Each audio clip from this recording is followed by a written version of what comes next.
I feel like I need to make an addendum to this review.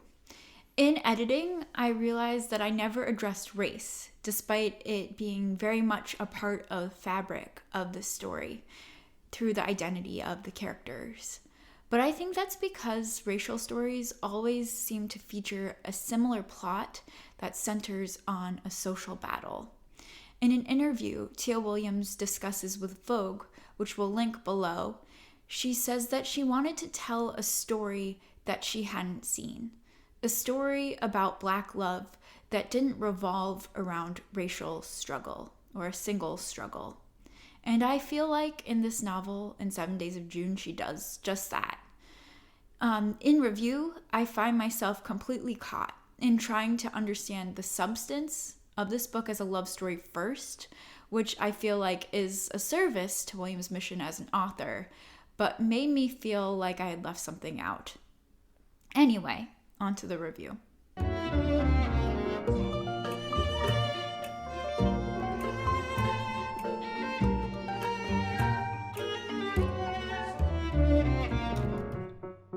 Hi, you're watching Dog-Eared Musings. I'm Monica, and today we're going to be talking about the book 7 Days in June, written by Tia Williams. She's super interesting. Her biography spans novels. She's written multiple novels. She's written a memoir.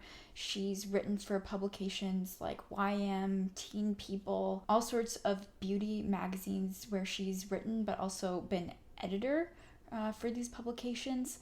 And she's also written her own beauty blog. Her writing spans all sorts of categories of things, and she definitely puts in her references to pop culture in this novel. The book follows two authors. One's name is Eva Mercy and the other is Shane Walls. They come from two different sides of the literary scene.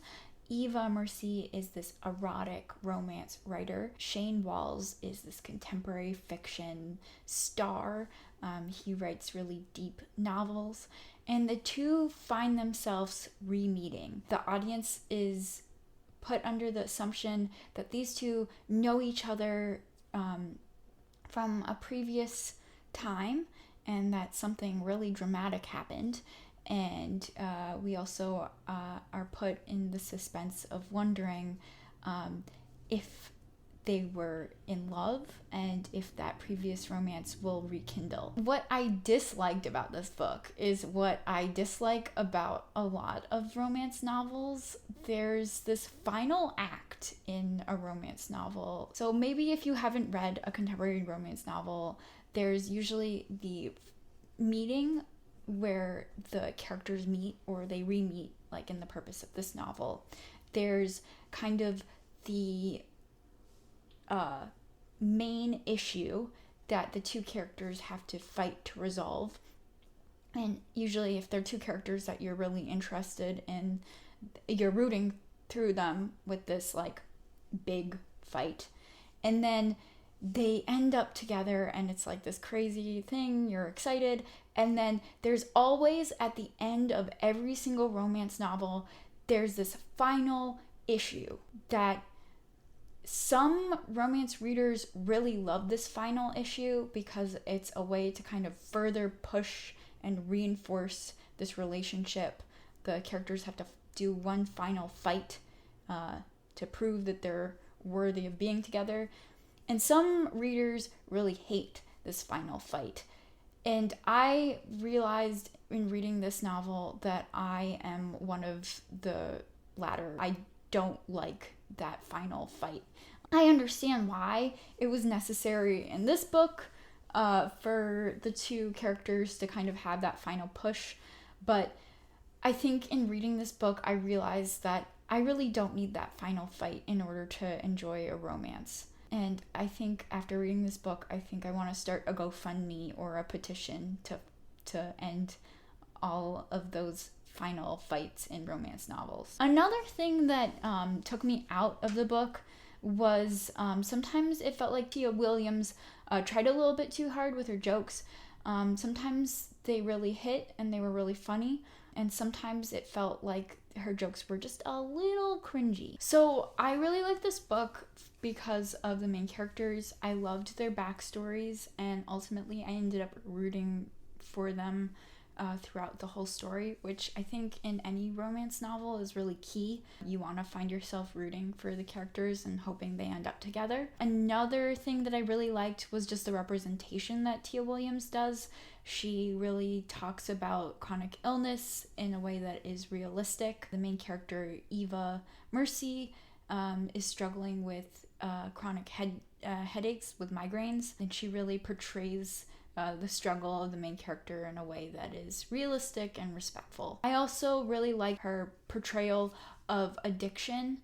Shane Walls, the other main character, is a character who struggles with that. Again, if that is something that kind of triggers you when you are reading, the discussions of drugs and addiction are discussed throughout this book, so that's something that you might need to be mindful of. Tia Williams does this again in a way that is really thoughtful, and she also kind of talks about the mental health journeys of these characters as well as the coping strategies that both of these characters kind of go through and find their ways healing throughout the span of the 15 years in which they meet each other. Another thing that I really liked throughout the book was just the depiction of joy and happiness, which I think sometimes for me in books that I read, they're usually characters who are sad and they find themselves even sadder. And I was just really happy that these characters, and maybe this is spoilery, so if you don't want this book to be spoiled for you, don't continue watching this. But I was just really happy that they got what they wanted, and that it didn't have to be this crazy, like, traumatic thing.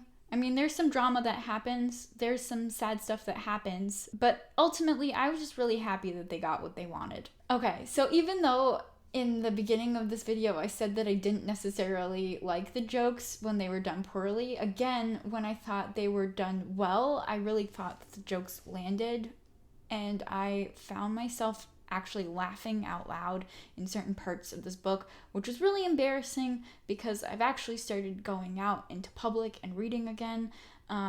So I found myself looking crazy reading this book just because of how hilarious the book was at times. So this book is for people who like reading. I don't know why I said that so weird. This book is an adult romance.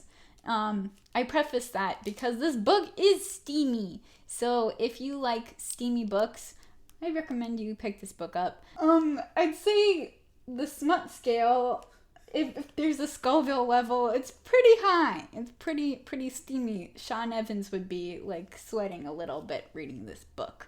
Anybody who likes reading romance novels, for example, Tia Hibbert, I really think, or Tia Hibbert, someone who writes really thoughtful romances that portray characters with really insightful backstories that are really charming and funny. So something like that. Another book that I really thought of when I was reading this book was The Seven Husbands of Evelyn Hugo. The name of the author is like completely escaping me. I've read a couple of her novels. I really thought that there were kind of similar ideas in kind of discussing family and discussing people's pasts and kind of how they impact future decisions, and another kind of fun love story that's also kind of pulls at all the emotions. If you loved that book, then you might really like 7 Days in June. And then another book that I really was thinking about is any book by Helen Huang. She's another really fun romance author who also writes about characters who are going through chronic illnesses and mental disabilities. She really writes characters, again, from a full thought out perspective and gives them really fun romance backstories, which is similar to the tone that Tia Williams writes throughout this novel. This steamy, smutty book will make you feel like you're in summer because you're going to be sweating so hard. Don't read this in public if you blush a lot. It'll make you feel embarrassed in some sort of way. Say this for at home. Hopefully I'll get a job after publishing this video. You've been watching Dog-Eared Musings. I'm Monica. This is 7 Days in June. If you liked hearing me talk about this book or anything, feel free to like and subscribe.